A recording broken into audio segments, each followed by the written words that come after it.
یزید بن شجر رحمه الله فرمایي چې څنګه د سمندر د فار یو ساحل وي دغه شان د جهنم د فار هم یو ساحل شته دی په دغه ساحل باندې به دغه ماران او لړمانان وي چې دا به د اوښانو د قچرو نه وي وایي کله چې دا جهنمیان الله جل شانه ته خاص وکړي چې الله موږ باندې عذاب لږ سپک کړه نو الله جل شانه ورته وایي چې تاسو د جهنم ساحل ته لاړ شئ یعنې د جهنم غاړې ته لاړ شئ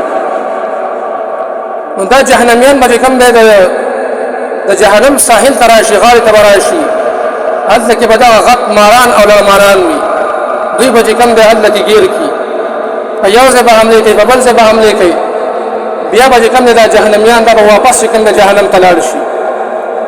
دې نه وروسته به الله جل شانه په دوی باندې یو عذاب مسلط کړي هغه عذاب به خارق وي محترمو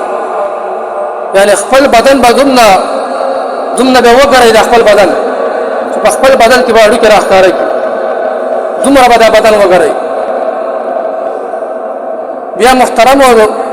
علما لیکي چې د جنت د جهنم چې کومې نگرانانې فرشتې دي هغه به د دوی نه تپوس وکړي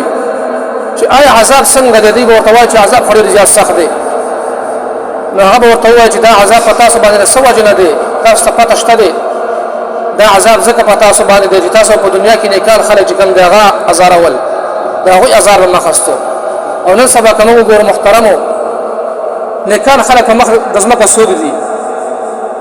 صادقین څوک دي محترمو دا علما دي